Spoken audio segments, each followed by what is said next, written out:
साथियों नमस्कार। DMA India online YouTube channel में आपका हार्दिक स्वागत है। आज हम पर्सनैलिटी ऑफ द वीक की खास कड़ी में बातचीत करने जा रहे हैं जाने माने इतिहासविद पुरातत्वविद प्रोफेसर एल.एस. निगम साहब से। निगम साहब, आपका हार्दिक स्वागत है इस कार्यक्रम में।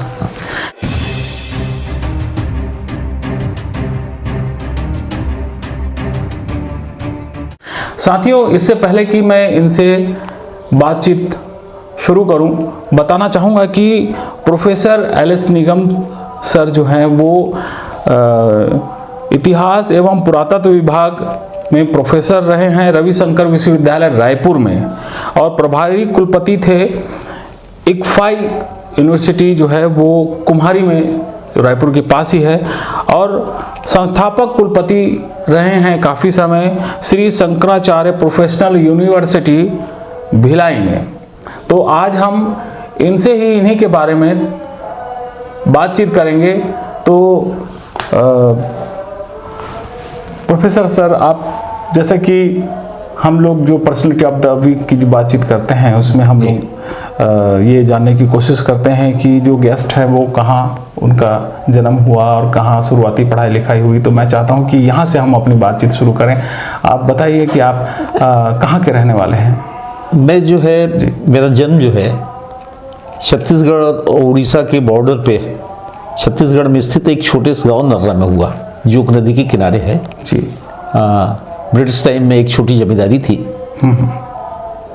तो उस गांव से मेरा ताल्लुकात रहा है और मिडिल तक की शिक्षा हमने उसी गांव में प्राप्त की जी।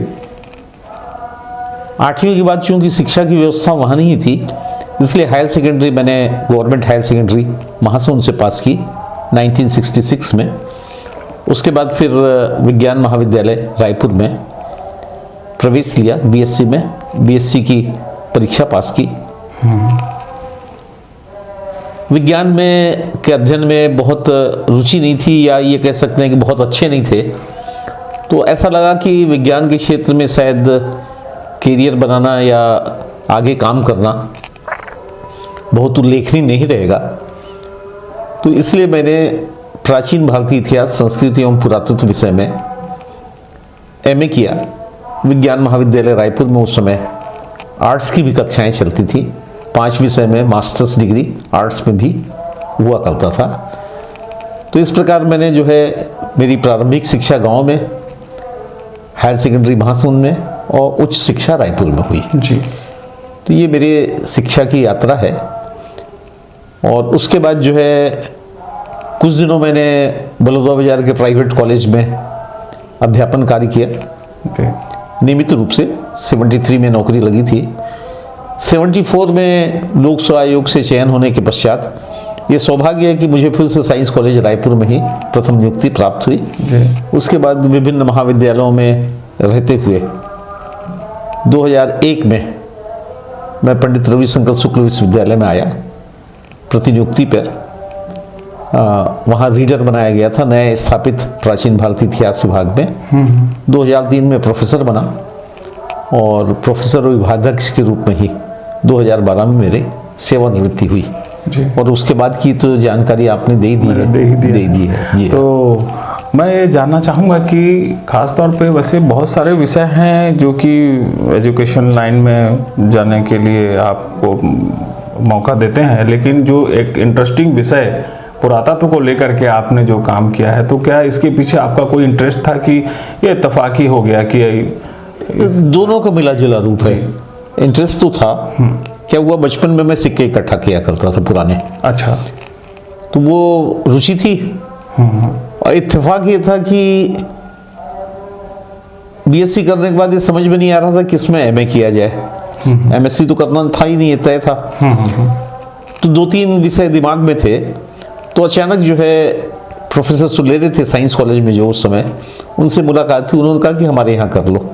तो हमने उनसे पूछा सिक्के पढ़ाते हैं क्या? तो बोले हाँ, सिक्के भी पढ़ाते हैं। तो ये एक था सिलसिला। हालांकि अब सिक्कों की रुचि कम हो गई है, लेकिन प्राचीन भारतीय इतिहास में एमए करने के पीछे एक बड़ा कारण जो मेरा कॉइन कलेक्शन का उस समय शौक था, हॉबी थी कह लीजिए, वो महत्वपूर्ण भूमिका का निर्वाह करता है। जी जी।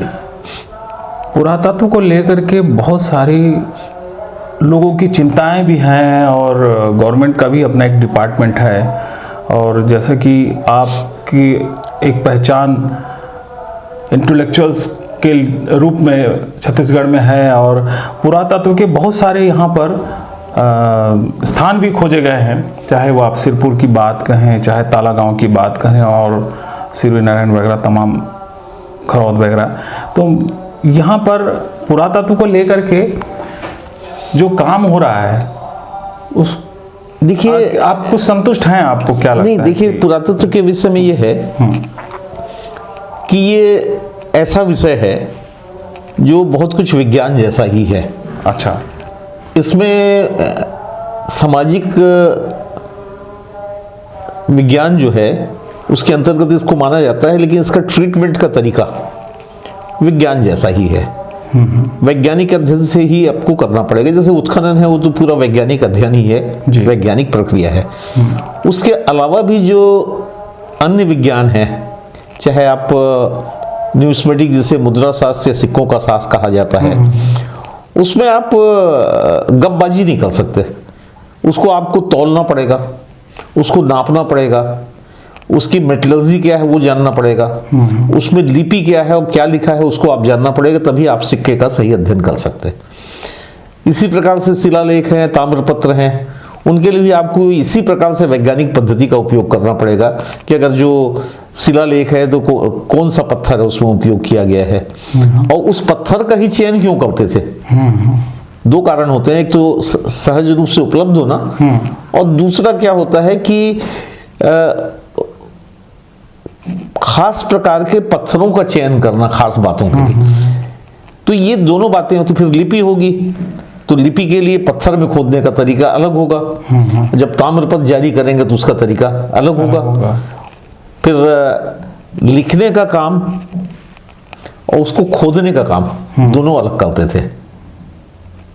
लिखने का काम जो शास्त्र का या भाषा का ज्ञात है जिसको, वो साफ साफ लिख देता है सुंदर भाषा में, लेकिन जो उसमें खुदाई का काम है वो जो है शिल्पी करता है, या जिसको इनग्रेवर कर सकते हैं या लिखने वाला कह सकते हैं बोलचाल की भाषा, वो करता है।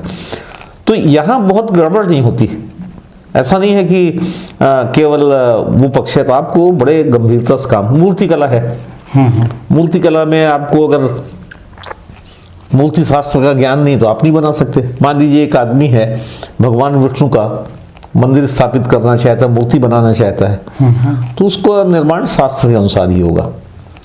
शंख चक्र पद्म गदा विष्णु के लांछन माने गए, बिना उसके विष्णु की प्रतिमा नहीं बनेगी, है ना। फिर अनुपात रहेगा, उनके वस्त्र कैसे रहेंगे, मुकुट कैसा रहेगा, ये सब तय है, ये सारी चीजें तय हैं। तो ये तय जो है ये कहलाता है एक्चुअली आइकोनोग्राफी, प्रतिमा विज्ञान। लेकिन उसमें सौंदर्य पक्ष जो है कि चेहरे की आकृति गोल बनेगी कि अंडाकार बनेगी, उसके होंठ कैसे बनेंगे, नाक कैसे बनेंगे, बाल कैसे बनेगा, ये कला है, शिल्पी पर डिपेंड करता है। शिल्पी के ऊपर डिपेंड करता है। तो ये शिल्प और शास्त्र या विज्ञान दोनों का समन्वय है, मूर्ति कला भी। तो मूर्ति कला जो है, पुरानी मूर्तियां निकाली जाती है और उसका उम्र जो है ज्ञात किया जाता है। तो उम्र ज्ञात करने का जो कार्बन डेटिंग का जो पद्धति है, मेरे ख्याल से पत्थर में तो लागू नहीं होता। तो बिल्कुल ठीक बोल। हम उसका देखिए क्या है कि इसमें दो चीजें हैं। पत्थर तो उसका काल अलग है। पृथ्वी में जब पत्थर बन रहे थे तो अलग अलग एज में अलग अलग प्रकार के पत्थर बने। भूमि के भीतर भी कई प्रकार के पत्थर हैं। तो उनकी तिथि जब हम अगर पत्थर की निकालेंगे तो लाखों साल पुरानी चली जाएगी, और कुछ तो करोड़ में भी चली जाती। लेकिन जो शिल्पी है उसने जब निर्माण कार्य किया तो उसी पत्थर का उपयोग किया जो कई लाख साल पुराने हैं। तो पत्थर की डेट तो नहीं निकाल सकते, बड़ा कठिन हो जाएगा। तो हम उसमें शिल्प की तिथि निकालते हैं। तो शिल्प की तिथि निकालने के लिए सामान्यतः कंपैरेटिव एंड रिलेटिव मेथड, तुलनात्मक और सापेक्ष पद्धति का उपयोग किया जाता है। कि साहब मान लीजिए एक मूर्ति है जिसके नीचे कुछ लेख लिखा हुआ है, तो अपने को मालूम है कि साहब ये लेख किस पीरियड का है। अगर तिथि नहीं दी हुई है तो उस लिपि के आधार पर जान जाएंगे, क्योंकि लिपियों का विकास हुआ है। फिर अब ठीक वैसी ही प्रतिमा बाजू से और मिल गई, तो हम कंपेरेटिव कर लिए कि साहब ये देखिए प्रतिमा इस पीरियड की है, ये प्रतिमा इस पीरियड की। जैसे एक मंदिर की हमने कहीं डेट निकाल लिया किन्हीं कारण साधनों से, तो अब उसमें जो है जितने शिल्प कला है वो उस काल की मान ली गई। अब मिलता जुलता है तो तुलनात्मक जो है हम दूसरी जगह से कर लेते हैं। बिल्कुल आपने तो इसके लिए हम लोग इसीलिए कहते हैं कि तुलनात्मक पद्धति और कंपेरेटिव एंड रिलेटिव दोनों करना पड़ेगा, समन्वय भी करना पड़ेगा, कंपैरिजन भी करना पड़ेगा। लेकिन इसमें धोखा कब होता है, जब कोई नकल करता है, बेईमानी करता है। तो प्राचीन काल में ये बेईमानियां नहीं होती थी, शिल्पी अपनी स्वतंत्रता थी। शिल्पी को जो है शास्त्र जो गाइड करता था उसके हिसाब से करता था, लेकिन कला में वो अपनी प्रतिभा का अपना उसका परिचय दिया करता था। इसीलिए भगवान विष्णु की या शिव की या कोई भी देवता की आप प्रतिमा देखेंगे या लोक परंपरा की प्रतिमाएं देखेंगे तो सबका सौंदर्य पक्ष अलग अलग है। तो ये मूर्ति कला की एक विशेषता है। अब प्रतिमा की ही अगर बात चल रही है तो मेरा ख्याल है कि जो छत्तीसगढ़ में काला गांव में जो प्रतिमा मिली शिव की प्रतिमा, जी, तो मेरा ख्याल है कि उसकी बात हुए बिना बात पूरी अधूरी हो जाएगी। बिल्कुल वो काफी प्रसिद्ध रही और एक समय काफी चर्चा में भी रही। तो मैं चाहता हूं कि इस प्रतिमा के बारे में कुछ बताइए। आपने मेरे प्रिय विषय को मतलब स्पर्श किया है। ताला की प्रतिमा 87 में निकली है खुदाई के दौरान, और ये अद्भुत प्रतिमा है। ऐसी प्रतिमा संपूर्ण विश्व में कहीं नहीं है। और इसमें जब प्रतिमा निकली थी उस समय हार्वर्ड विश्वविद्यालय के प्रोफेसर, इंडियन आर्ट के प्रोफेसर प्रमोद चंद जी उपस्थित थे। हालांकि जो बात मैं कहने जा रहा हूं उसका एक बार उन्होंने खंडन कर दिया था, लेकिन उन्होंने शायद ऐसा कहा था कि this image will be problem for iconographist at least for a century. एक शताब्दी तक के यह प्रतिमा जो है प्रतिमा वैज्ञानिकों के लिए समस्या बनी रहेगी। इसका निदान, इसका खोज, इसका अंतिम निर्णय किया जाना संभव नहीं हो पाएगा, निष्कर्ष पे नहीं पहुंच पाएंगे। तो ये बड़ी चैलेंजिंग बात थी। तो मैंने जो है उसके कुछ साल बाद लगभग 95 के आसपास एक प्रोजेक्ट शुरू किया जिसमें इस प्रतिमा के अभिज्ञान के लिए, इसकी पहचान के लिए राष्ट्रीय और अंतर्राष्ट्रीय स्तर पर जो विद्वान थे कला के उनसे संपर्क किया। और ये मेरा सौभाग्य है कि 2000 में एक किताब प्रकाशित हुई, रिडल ऑफ इंडियन आइकोनोग्राफी, जिसमें हिंदुस्तान के और दुनिया के अन्य देशों के स्कॉलर्स ने अपने लेख कंट्रीब्यूट किए हैं। और शायद ये पहली किताब है जिसमें एक मूर्ति पे ही सारे लोगों ने लिख दिए हो। अच्छा। जनरली नहीं तो एक बड़ा विषय ले लिया जाता है, उस पे लिखा जाता है कि भाई गुप्त आर्ट पे लिख दीजिए या गंधार कला पे, मथुरा कला पे लिख दीजिए, लेकिन एक मूर्ति पर केंद्रित ये पुस्तक मेरे ख्याल से पहली पुस्तक थी। और इसमें फिर दूसरा सौभाग्य मेरा ये है कि इसमें प्रोफेसर प्रमोद चंद ने ही उसका फॉरवर्ड लिखा। अच्छा। तो इस दृष्टि से वो प्रतिमा ये तो उसकी पृष्ठभूमि हो गई जो मैं अपने काम की बात बता रहा हूं। लेकिन प्रतिमा इस मामले में विलक्षण है कि यह प्रतिमा लगभग 9 फीट ऊंची है और 5 टन से अधिक इसका वजन है।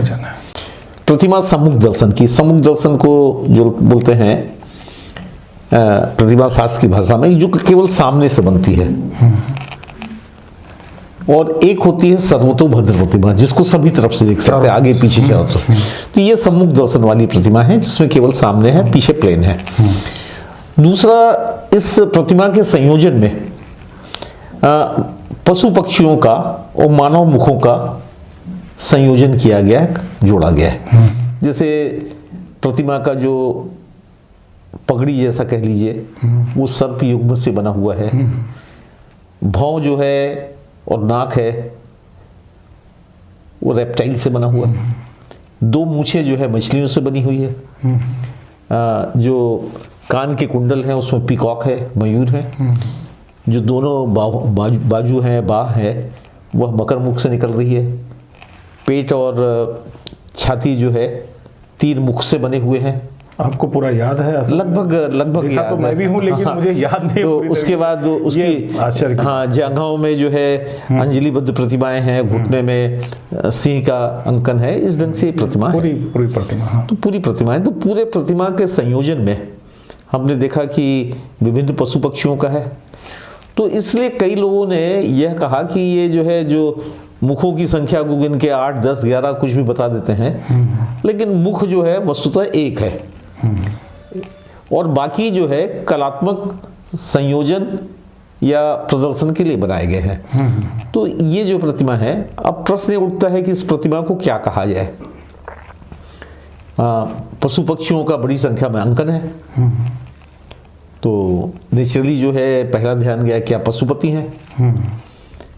फिर दूसरी बात ये हुई कि हाँ, एक बात और मैं बताना भूल गया था कि इसके जो प्रजनन अंग है वो मकर जैसी आकृति है। सॉरी नहीं, टेक्सटाइल जो है कछुए का बना है। टेस्टिकल जो है तो कछुए से बने हुए हैं। तो और ये जो है ऊर्ध्व रेतस फॉर्म में है।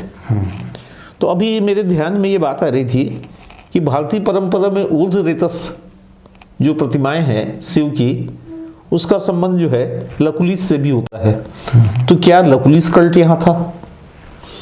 दूसरे जिन पशु पक्षियों की हमने बात की है, ये पशु पक्षी जो है हमारे यहाँ जो ट्राइबल टोटम है उसमें भी मिलते हैं, टोटम में भी मिलते हैं, और साथ साथ जो ट्राइबल जनजातियों के जो नाम है उसमें भी मिलते हैं। उनके नाम भी बल्कि इन्हीं पशु पक्षियों के नाम पे आधारित हैं।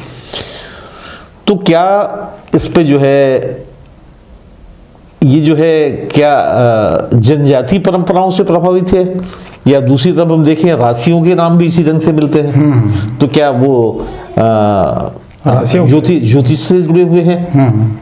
तो ये जो है एक कठिन प्रश्न है कि इन प्रतीकों का उन्होंने शिल्पी ने या जो क्यों उपयोग किया। और आकार के हिसाब से ऐसा नहीं लगता कि कोई मार्जिनल प्रतिमा है, बड़ी प्रतिमा है, मुख्य धारा की प्रतिमा है।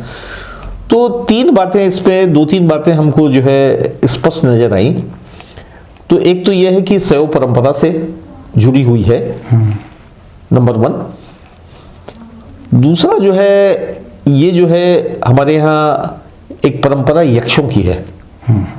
यक्ष परंपरा में हम देखते हैं कि एक बड़ा टर्बन होता है, बड़ा पेट होता है, पेट लगता है, टर्बन मतलब पगड़ी, और भीमकाय या विशाल प्रतिमाएं होती हैं। तो उस दृष्टि से देखते हैं तो हम कंपेरेटिवली जो है इसको जो है यक्ष प्रतिमाओं से भी तुलना कर सकते हैं, कला की दृष्टि से। तो परंपरा की दृष्टि से शैव प्रतिमा हुई, कला की दृष्टि से यक्ष प्रतिमा सदृश कह सकते हैं। और चूंकि मंदिर के सामने रखी हुई थी, तो जैसे हम देखते हैं कि शिव के मंदिर में जो द्वारपाल हैं वो भी शिव के रूप ही होते हैं। तो क्या ये द्वारपाल की परंपरा से जुड़ी हुई थी? तो ये 3-4 बातें इस प्रतिमा में हैं। इसके प्रेरणा के स्रोत कहाँ से हैं, ये एक कठिन प्रश्न है। इसमें जब थोड़ा सा अध्ययन किया गया तो हमने देखा कि नागपुर के पास एक मांडल नाम का स्थान है। मांडल में इसी ढंग से शिव की विशिष्ट प्रतिमाएं मिली हैं, और कुछ प्रतिमाओं का साम्यता इस प्रतिमा से की जा सकती है। और चीन की प्लेस का नाम, उस गुफा में एक प्रतिमा मिली है जो इससे काफी मिलती जुलती है। और सौभाग्य से या संयोग से यह कहा जाए कि दोनों प्रतिमाओं का काल एक है। तो ऐसा माना जा सकता है या सोचा जा सकता है कि इस ढंग की परंपरा कहीं रही होगी जो विलुप्त हो गई, और उसका एक आध उदाहरण बचा हुआ है। तो वो एक ताला की प्रतिमा उस रूप में कही जा सकती है। हाँ, लेकिन वहाँ पे जो मंदिर है जी, उसको देवरानी जेठानी मंदिर के रूप नाम से पुकारा जाता है। तो इसके पीछे क्या उसके पीछे लोक परंपरा है। लोक परंपरा ये है कि जो वर्तमान में जो देवरानी मंदिर कहलाता है, उसके जब मुख्य द्वार में जाएंगे तो गंगा यमुना का अंकन है। अच्छा, लाइफ साइज में बड़ी प्रतिमाएं हैं। तो लोक परंपरा में उसको देवरानी और जेठानी कह दिया कि एक प्रतिमा गंगा के जो रिवर डिटी है वो देवरानी हो गई, दूसरी जो रिवर डिटी है जेठानी होगी। लेकिन जब लोक में देवरानी जेठानी उन दो मूर्तियों को कहा गया, लेकिन जब पुरातत्व विभाग ने अपना सफाई काम और खुदाई का काम शुरू किया तो एक मंदिर को उन्होंने जेठानी नाम दे दिया और दूसरे को देवरानी दे दिया। और इसके पीछे ऐसा लगता है कि देवरानी जेठानी, अपने यहाँ इस ढंग की परंपरा है, कई गांव है जिसमें मामा भाषा नाम है, मेरे ख्याल से मामा भाषा के नाम तालाबों के नाम है, गांव के नाम है, ऐसे दर्जनों उदाहरण मिलते हैं। तो इस ढंग से लोक परंपरा की बात जो है उसमें शामिल होती है। इसमें पुरातत्व का नहीं होता ना जितना कि लोक परंपरा का। और दूसरा नॉमेनक्लेचर, नाम की परंपरा तो स्थानीय होगी, पुरातत्व से उसका संबंधी गाँव के नाम है, मंदिरों के नाम है, तो इस ढंग से ये बात बनती है। तो सर अब मैं ये जानना चाहता हूँ कि आप जैसे कि 2 विश्वविद्यालय में आप कुलपति के अपनी सेवाएं दे चुके हैं और शिक्षा को लेकर के एक बड़ा काम है आपका, तो छत्तीसगढ़ में अगर शिक्षा की बात की जाए तो कहाँ पाते हैं देश के परिप्रेक्ष्य में छत्तीसगढ़ के जो शिक्षा है उसको? शिक्षा के क्षेत्र में अगर बात की जाए तो अभी हाल में जो 2-3 संस्थाएं आई हैं, IITs, IIM और NIT, और कुछ हद तक के केंद्रीय सरकार की एक संस्था और है जिसे गुरु घासीदास विश्वविद्यालय के नाम से जानते हैं। और उच्च शिक्षा के क्षेत्र में, खास करके स्वास्थ्य के क्षेत्र में, एम्स जो है मेडिकल कॉलेज भी और अस्पताल भी है, मुख्य रूप से अस्पताल, तो ये संस्थाएं हैं। तो इसमें जो IIT और IIM है या एम्स है, ये तो राष्ट्रीय और अंतर्राष्ट्रीय स्तर की संस्थाएं हैं। इनके बारे में कुछ कहा जाना ज़्यादा अभी इस प्लेटफॉर्म में नहीं है, क्योंकि आपका जो संकेत है, मुझे ऐसा लगता है कि जो यहाँ स्थानीय शिक्षा व्यवस्था उसके संबंध में मैं चाह रहा था कि तो एजुकेशन को लेकर के यहाँ के लोग कितना गंभीर है। मैं किसी संस्थान की बात नहीं कर रहा हूँ, यहाँ जो है गंभीरता तो दिखाई नहीं देती जी। उसका कारण ये है कि जो यहाँ की शिक्षा व्यवस्था मुख्यतः ब्यूरोक्रेट्स और पॉलिटिशियंस के बीच में उलझी हुई है। और ब्यूरोक्रेट्स और पॉलिटिशियंस में न तो वो पॉलिटिकल विल है और न ही वो विजन है। मुझे याद है कि जब देश स्वतंत्र हो रहा था तो इस देश की, आप तो जानती हैं कि 3 विश्वविद्यालय 1857 में स्थापित किए गए। पहला विश्वविद्यालय कलकत्ता का, दूसरा विश्वविद्यालय बंबई का और तीसरा मद्रास का, जिसे आजकल चेन्नई बोलते हैं। ये तीनों विश्वविद्यालय जो स्टेट यूनिवर्सिटी आज भी केंद्रीय विश्वविद्यालय नहीं है। और जब इन विश्वविद्यालयों को केंद्रीय विश्वविद्यालय बनाने की योजना बन रही थी, तब इन राज्य के मुख्यमंत्री या जो प्रशासक थे, राजनेता थे, उन्होंने कहा था कि ये हमारे राज्य के गौरव हैं और हम इसको केंद्रीय विश्वविद्यालय नहीं बनने देंगे। लेकिन उन्होंने इस बात को मजबूती से कहा कि केंद्रीय विश्वविद्यालय तो नहीं बनेंगे, लेकिन केंद्रीय विश्वविद्यालय से कम भी नहीं रहेंगे। आज भी हम देखते हैं कि ये तीनों विश्वविद्यालय किसी केंद्रीय विश्वविद्यालय से कमतर नहीं है। तो ये फीलिंग जब आएगी तब जो है शिक्षा का स्तर होगा। फिर मैं एक छोटा सा और उदाहरण दूं छत्तीसगढ़ का ही, जो वर्तमान में विज्ञान महाविद्यालय है, इसकी स्थापना 1948 में हुई, स्वतंत्रता के जस्ट बाद। अब आप विज्ञान महाविद्यालय के 1952-54 तक के जो पूरी स्थापना हो गई थी ठीक ठाक, उसके कलेवर को देखिए, उसकी संरचना को देखिए। स्टाफ क्वार्टर्स, प्रोफेसर्स के लिए अलग, लेक्चरर के लिए अलग, स्टाफ के लिए अलग, एक छोटी सी डिस्पेंसरी, एक पावर स्टेशन तो नहीं कहना चाहिए, लेकिन जो एक बिजली का जो सप्लाई का केंद्र होता वो, उसके बाद गैस का प्लांट उस समय कॉलेज का खुद का था, गैस नहीं खरीदते थे, वाटर कनेक्शंस, पेवेलियन जिसको स्टेडियम भी का छोटा रूप कहा जाता था, इतना बड़ा मैदान। आज तो इस प्रकार के सेटअप की कल्पना 4 छात्रावास, 3 लड़कों के लिए और 1 लड़कियों के लिए। तो इस प्रकार का कौन सा कॉलेज जो है 1948 के बाद यहाँ की राज्य सरकारें, जो पुराने सीपीएन बरार, उसके बाद मध्य प्रदेश 1956 में बना, और उसके बाद अब जो है 2000 के बाद वर्तमान में जो सरकार है छत्तीसगढ़ की, मैं राजनीति की बात नहीं करूँगा, तीनों सरकारें जो है रही, तो क्या हमने एक भी महाविद्यालय इस स्तर का स्थापित कर किया? सीधा उत्तर है नहीं। तो क्यों नहीं हुआ? जब 1948 में लोग ऐसे महाविद्यालय की कल्पना कर सकते थे, तो हम क्यों नहीं कर सकते? आजादी के जस्ट बाद, जब हमारे पास इतना ज्यादा संसाधन भी नहीं, उस समय ये निर्णय लिया गया। तो मेरा ख्याल है कि ये बहुत ही गंभीर है विषय। सिर्फ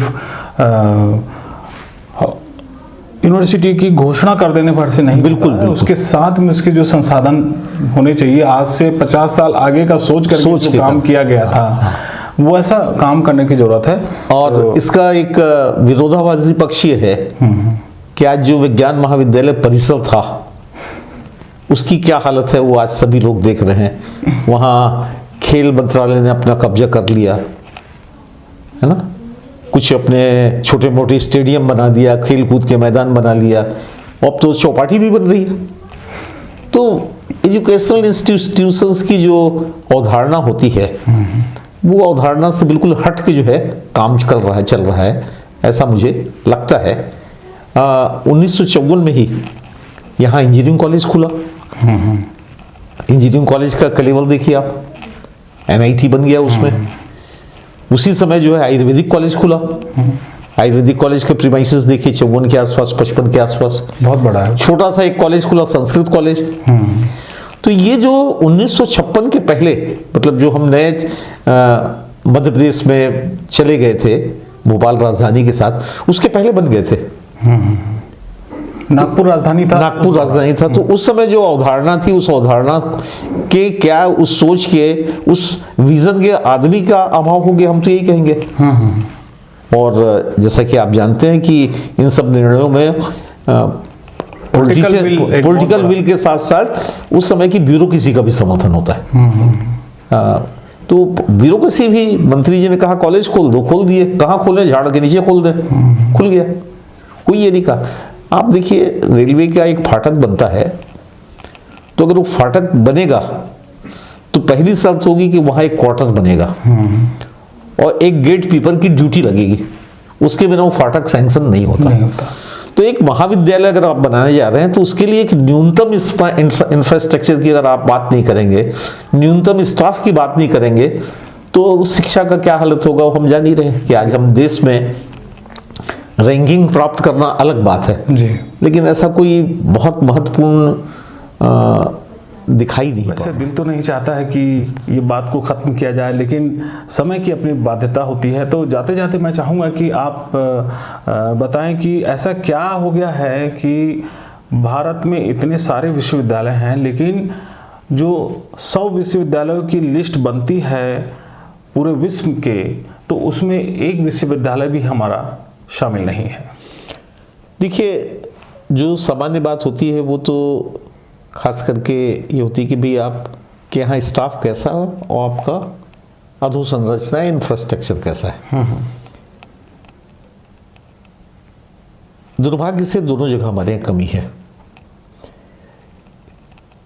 स्टाफ का जहाँ तक सवाल है, खास करके वैज्ञानिकों को या टीचिंग फैकल्टी का सवाल है, हमारे यहाँ कोई ऐसी नीति नहीं बन पाई है कि हम अच्छे स्कॉलर को रिटेन कर सकें, रोक सकें। तो अच्छा स्कॉलर, अच्छा वैज्ञानिक, अच्छा साहित्यकार, अच्छा चिंतक भारत से बाहर चला जाता है, क्योंकि उसे अनंत संभावनाएं दिखाई पड़ती हैं। जैसा कि आप जानते हैं कि जो नोबेल प्राइज विनर हैं, नोबेल लॉरेट हैं इस देश के, अपवाद रूप में 1-2 लोगों को छोड़ दिया जाए तो उनकी कर्म भूमि भारतवर्ष नहीं रही है। जन्मभूमि तो जरूर रही, नागरिक भी भारत के हैं उसमें से कई, लेकिन उनकी कर्म भूमि जो है भारत से हट के है। तो ऐसा क्या कारण है कि वह व्यक्ति भारत में नहीं रुका और बाहर जाकर नोबेल प्राइज को जीतता है, योगदान देता है? तो इसका मतलब है कि हम अच्छे विद्वानों को रोक नहीं पा रहे हैं, रिटेन नहीं कर पा रहे हैं। तो सरकार को एक तो रिटेंशन की ओर ध्यान देना पड़ेगा। दूसरा जो है, स्कॉलर्स को इनवाइट करना पड़ेगा, आमंत्रित करना पड़ेगा। इसमें भारतीय भी होंगे और विदेशी भी होंगे। विश्वविद्यालय को ये बना लिया जाए कि केवल स्थानीय लोग ही आएंगे, तो वो नहीं होगा। हमें जो है, जैसे कि हार्वर्ड यूनिवर्सिटी हमेशा नंबर 1, हार्वर्ड, कैम्ब्रिज और आपके ऑक्सफोर्ड, 4-5 विश्वविद्यालय फर्स्ट 5 में हमेशा रहते हैं। क्यों रहते हैं? हार्वर्ड यूनिवर्सिटी में हमेशा एट ए टाइम 4 या 5 नोबेल लॉरेट रहते हैं, जबकि हिंदुस्तान में हम देखें कि नोबेल लॉरेट तो कोई बचे ही नहीं है, और एक आध जो है वो घूम रहे हैं यहाँ वहाँ, उनको कोई बुला नहीं रहा है। तो हमको विद्वानों को, जिसमें नोबेल लॉरेट हैं, बड़े साइंटिस्ट हैं, बड़े चिंतक हैं, उनको जो है आमंत्रित करना पड़ेगा, और उनको वो सुविधाएं देनी पड़ेगी। आमंत्रित करने से नहीं चलेगा जो वहाँ प्राप्त हो रही। ये तो आपने आमंत्रित कर लिया। मुझे याद है कि एक प्रकरण था, हालांकि दूसरा विषय है, जहाँ आमंत्रित किया गया एक व्यक्ति को, और कहा गया आप बंगला कार लीजिए साहब, बाकी आपको क्या करना है। तो उसने कहा कि मैं बंगले कार के लिए नहीं आया हूँ, काम करना आया हूँ। तो काम करने की जब तक उसको सुविधा नहीं देंगे, तो वो आपके विश्वविद्यालय कभी जो है प्रथम 100 में नहीं आ सकते। ठीक है, प्रथम 100 में नहीं आए, लेकिन सवाल है कि क्या हम अपने स्तर को वस्तुतः ऊपर उठाने के लिए प्रयासरत है कि नहीं, संकल्पित है। प्रयास तो सभी कर रहे हैं रोज, संकल्प लेके उसको जैसे निष्ठा के साथ हम ईश्वर की आराधना करते हैं, रिलीजियसली शब्द का उपयोग करते हैं। क्या हम रिलीजियसली उसको करना चाहते हैं? यदि करना चाह रहे हैं तो होगा, और नहीं करना चाहते तो ठीक है। जब आपके पॉलिटिकल विल होती है तो पता चला कि 10 करोड़ का एक मकान बन जाता है, 100 करोड़ के मकान बन जाते हैं। तो ये क्यों नहीं हो सकता? ये क्यों नहीं हो सकता? आप एक संस्था नहीं बना पाए जो दो प्रथम 100 में आ जाए। तो इसके पीछे जो है वही कारण मुझको दिखाई पड़ता है, विद्वानों को रिटेन करना और विद्वानों को आमंत्रित करना, भारत में भारतीयों को वापसी लाना, और भारत से हटकर अन्य लोग हैं उनको भी आमंत्रित करना। तभी हम जो है विश्वविद्यालयों को ऊंचा स्तर उठा पाएंगे।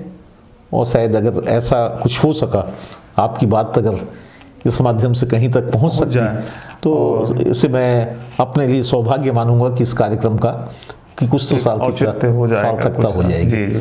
तो टिगम साहब, बहुत अच्छा लगा, आपने एक बहुमूल्य समय दिया हमारे साथ इस स्टूडियो में आकर के बातचीत करने के लिए। मैं आपका बहुत आभारी हूँ, और भविष्य में भी आपके साथ में बातचीत करेंगे, करते रहेंगे अन्य विषयों पर भी। और साथियों, आपने इस वीडियो को ध्यान से देखा, इसके लिए आपका बहुत बहुत धन्यवाद। अगले हफ्ते रविवार को हम फिर किसी खास पर्सनैलिटी को लेकर पर्सनैलिटी ऑफ द वीक की इस खास कड़ी में आपके सामने फिर से रूबरू होंगे। तब तक के लिए बहुत बहुत धन्यवाद। नमस्कार। नमस्कार।